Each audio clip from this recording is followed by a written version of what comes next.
Night is falling over the desert. The sand is still hot underfoot after a day of brutal heat, but the sky above Saudi Arabia is starting to fill with thousands of stars.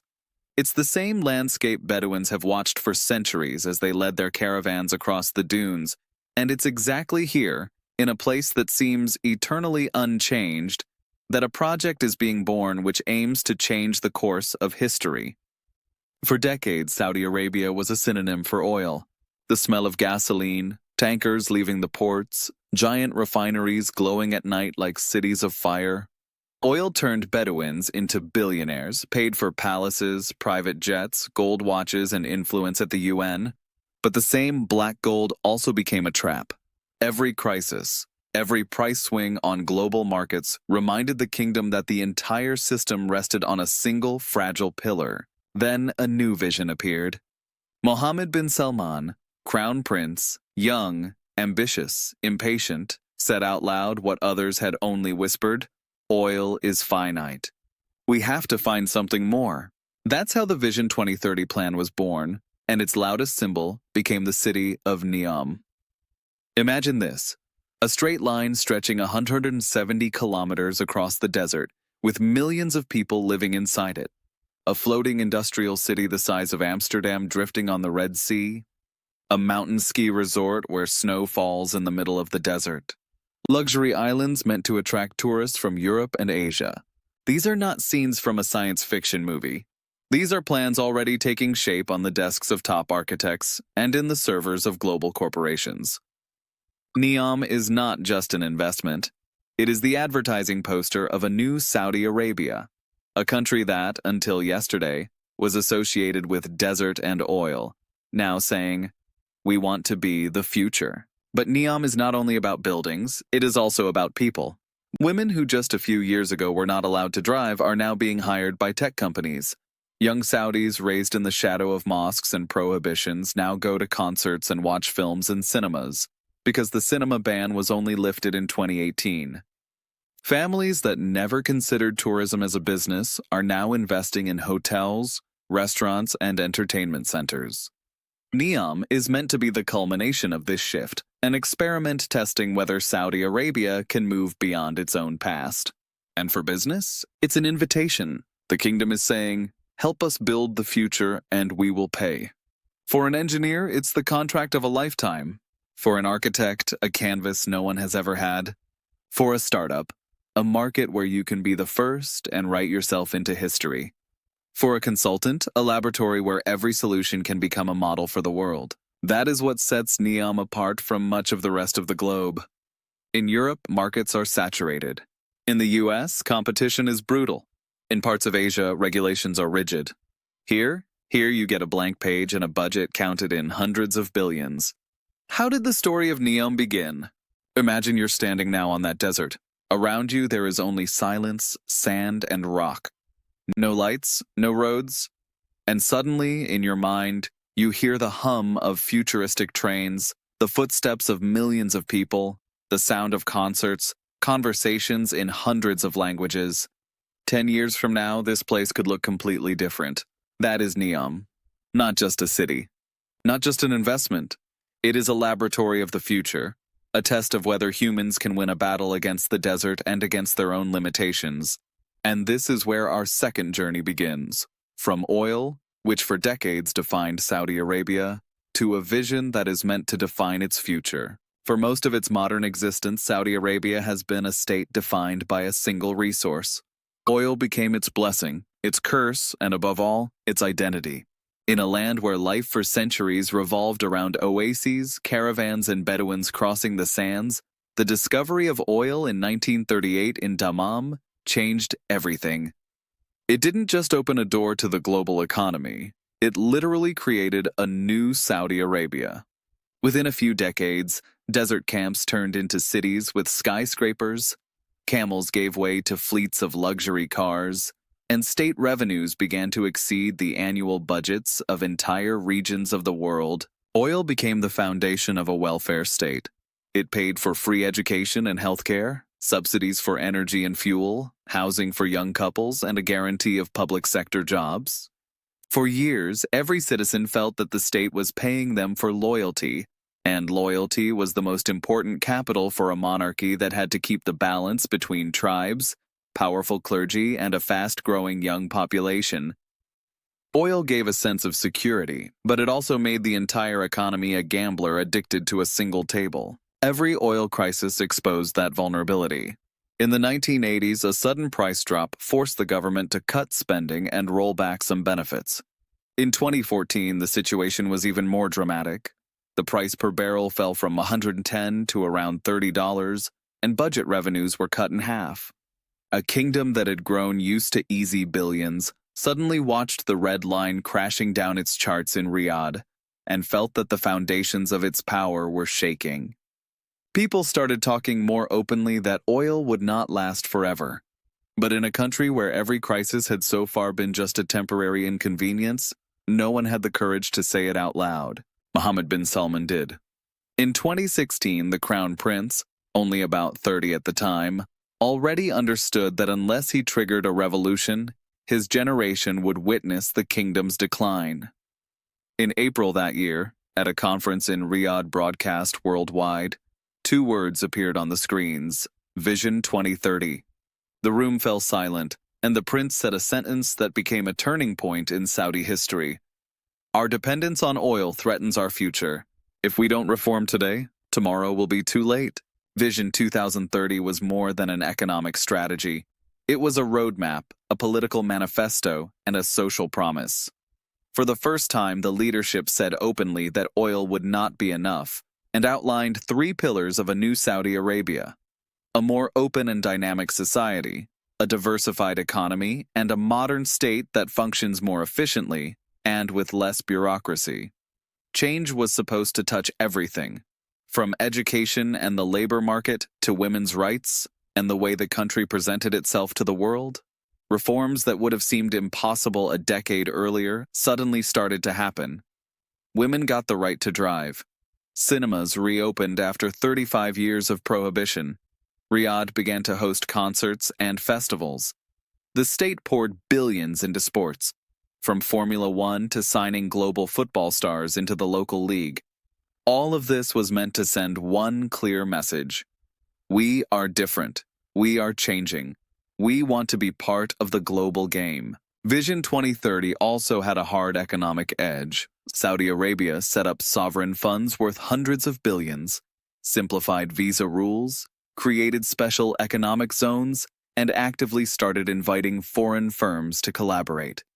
The kingdom understood it could not build a new economy alone, and that it needed partners from across the globe: engineers, architects, tech experts, fintech, and biotech companies. For society, Vision 2030 was a shock. Older generations who had grown up under the umbrella of free benefits suddenly had to accept taxes and cuts to subsidies. Younger Saudis saw opportunity. For women, it meant doors opening to education and the labor market. For men, it meant the chance to try their hand in startups, tourism, culture. Vision 2030 became a generational fault line. For older people, it was the loss of comforts. For the young, a promise of a different future. For the first time in its history, Saudi Arabia looked in the mirror and said, "Oil cannot be the end of our story. It has to be the beginning of something new." And to convince the world that this wasn't just rhetoric, the prince showcased NEOM, a city of the future that was meant to become the symbol of a new era. NEOM as the face of transformation. When Mohammed bin Salman unveiled Vision 2030 in April 2016, his team knew they needed more than an economic plan and a list of reforms. They needed an image that would grab imagination. Documents, tables, and charts carry weight in ministries, but they don't stir emotions in the public or in foreign investors. They needed a symbol, a flagship, a project so huge it could not be ignored. That's how the idea of NEOM was born. A city of the future designed as the embodiment of the entire transformation. From the beginning, NEOM was crafted as a promotional project, in the positive sense of that word. It was supposed to be a poster hanging over the world announcing, "Look, the Saudis are no longer a closed, austere, oil-dependent country. We design the future." The renderings presented to the public looked like stills from a sci-fi film. Kilometer-long glass walls cutting across the desert, futuristic pods gliding above the ground, green gardens hidden inside rocky canyons, skiers going down slopes in a place where summer temperatures reach 45 degrees in the shade. The world reacted exactly as the prince had hoped. Media printed the visuals, experts argued about whether any of it was feasible, and consulting and engineering firms queued up for a piece of the project. NEOM's imagery spread across the globe, and Saudi Arabia started appearing in headlines not as a land of oil and religious severity, but as a country trying to build the most futuristic city on Earth. But NEOM is not just marketing. It's also a political and economic tool. The Saudi leadership knew that you can't mobilize society with tax reform and subsidy cuts alone. They needed something that would spark imagination, give young people the sense that dreaming is worth it, and that their future does not have to be a copy of their fathers' and grandfathers' careers in refineries. NEOM was supposed to be that promise, a place where Saudis could see that they can create advanced technologies, develop tourism, design cities, and work in sectors that, until now, existed only in the West. It's no coincidence that every component of NEOM was wrapped in a narrative highlighting innovation and global reach. The line, a narrow city stretching 170 kilometers, was meant to symbolize ecology, zero emissions, no cars, and clean air. Oxagon, a gigantic floating industrial hub, was intended as proof that Saudi Arabia could lead in advanced manufacturing and logistics. Trojena, the mountain ski resort, was designed to show that a desert can transform into a winter playground, attracting tourists from Europe and Asia. Sindala, the luxury island, was meant to become a magnet for the global rich and famous, who would spend their holidays there, and in doing so, promote the kingdom's new image. Each of these projects operates on several levels at once. First, as a real investment that should create jobs and new sources of revenue. Second, as a political gesture demonstrating the prince's determination to reform. Third, as a PR tool landing on front pages and in investor decks. And fourth, as a promise to Saudis themselves that the country they live in is genuinely changing. From day one, NEOM also sparked questions and controversy. Critics called it a mirage, too big to be built, a project doomed to the same fate as Masdar City in Abu Dhabi. Others pointed out that even if the skyscrapers rise, it will be far harder to build a community that truly wants to live there.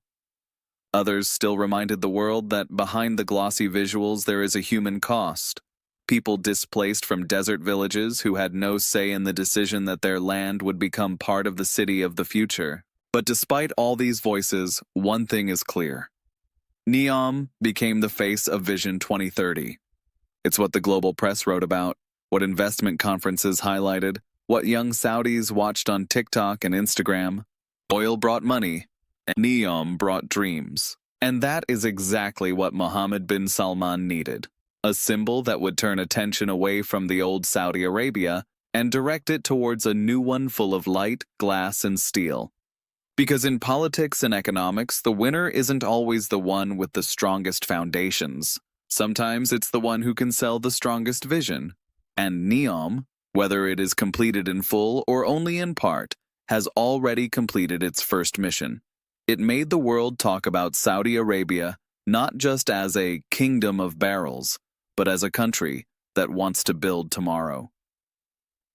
But before the first plans for NEOM City could emerge, the price of oil had to fall.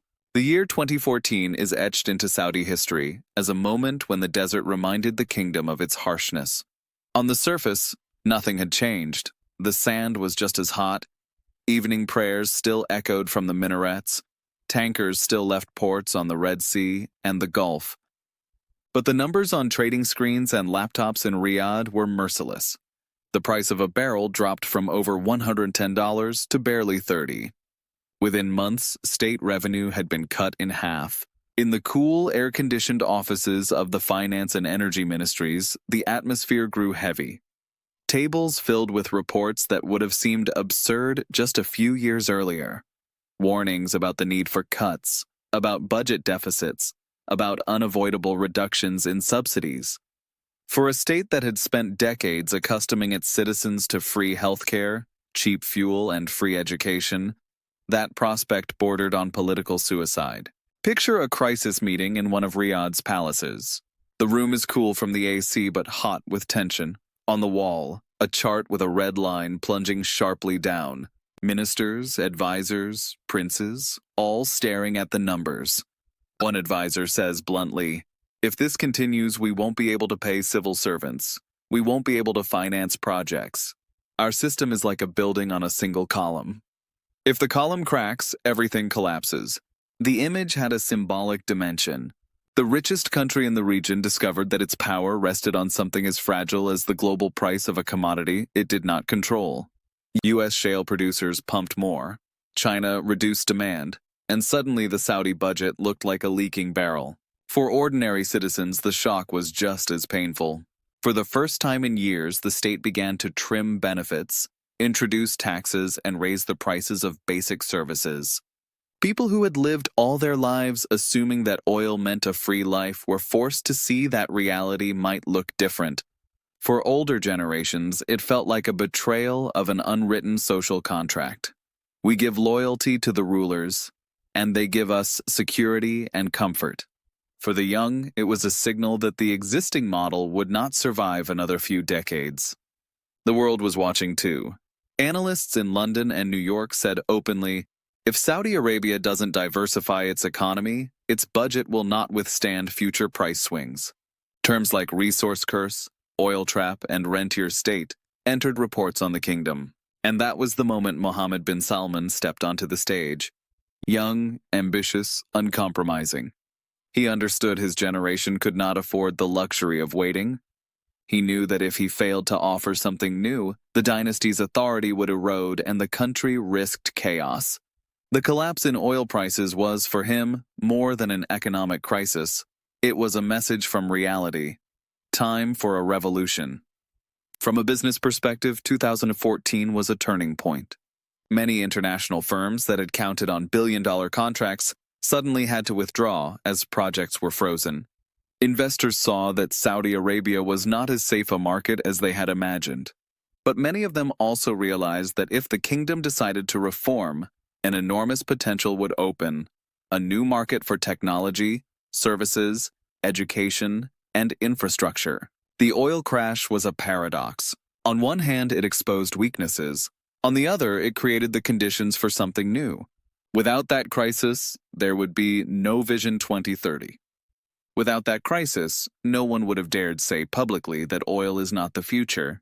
It was the pain of deficits, the fear of collapse, and the recognition of fragile foundations that created the impulse for reform. That's how revolutions are born, not out of abundance, but out of scarcity. Saudi Arabia discovered that the barrel of oil that had been its crown for decades had also become its chain. The only way forward was to break that chain and forge a new identity. When the dust of the 2014 crisis settled and the red lines on charts stopped at painfully low levels, a decision was taken in Riyadh that would change the trajectory of the kingdom. Saudi Arabia could no longer live off a single barrel. It could not pretend that oil, however generous, would guarantee eternal safety. New pillars had to be built, economic, social, and political, strong enough to carry the weight of the 21st century. Vision 2030 became the signpost, but the real content of the transformation lay in specific sectors. Saudi Arabia needed to step outside its role as the world's petrol station and enter the game as an innovator, a technology provider, a tourism and culture hub, and a leader in energy transition. The first pillar was renewable energy. In a country where the sun shines almost constantly and winds along the Red Sea coast blow steadily through much of the year, the potential is obvious. The Saudis announced plans for huge solar and wind farms and projects tied to green hydrogen. The vision was clear. A nation that had supplied the world with fossil fuels for decades now wanted to supply the fuel of the future, clean energy. It was not just business but also a PR move, meant to show that a state long associated with emissions and oil addiction wanted to be part of the climate solution. The second pillar was technology and artificial intelligence. The Crown Prince understood that the future isn't only about energy, but about data. The state invested in data centers, AI platforms, and training programs for young engineers. Saudi Arabia invited major tech companies, offering contracts and tax breaks. At the same time, it backed startups that could test ideas in conditions no other market offered. On a desert where everything is being built from scratch, you can experiment without the legacy constraints of old cities. The third pillar was tourism and culture, a revolution that would have seemed unthinkable not long ago. In a country where tourism had been almost entirely limited to pilgrims visiting Mecca and Medina, the government suddenly began building luxury resorts, opening beaches and hotels, and even organizing music and film festivals. The leadership recognized that the world wants new destinations, and that Saudi Arabia, with its Red Sea coast, desert landscapes, and northern mountains, has a lot more to offer than religious sites alone. The goal was not only to attract foreign visitors, but also to change the mindset of young Saudis, showing them that life can include leisure industries, creativity, and hospitality. The fourth pillar was sport and entertainment. The kingdom started investing billions in major sports events, hosting boxing galas, Formula One races, signing global football stars. This was part of a larger plan to create an entertainment market that previously had not existed. Cinemas, banned for 35 years, reopened. Concerts, unimaginable a decade ago, became normal. For young people, this was a cultural revolution, giving them a sense that they belonged to a global youth culture rather than living in a parallel reality. The fifth pillar was biotechnology and healthcare. The Saudis knew they could not easily outcompete established Western players in saturated sectors, but they could carve out niches: modern clinics, genetic research, pharmaceutical production. Sovereign funds became bridges to attract top scientists and research firms. Each of these pillars was a brick in the new foundation of Saudi Arabia. Together, they were meant to carry the weight of the transformation. Each also raised questions. Would renewables really become a priority in a country that had thrived on oil? Would a society raised within conservative frameworks accept more open cultural and tourism policies?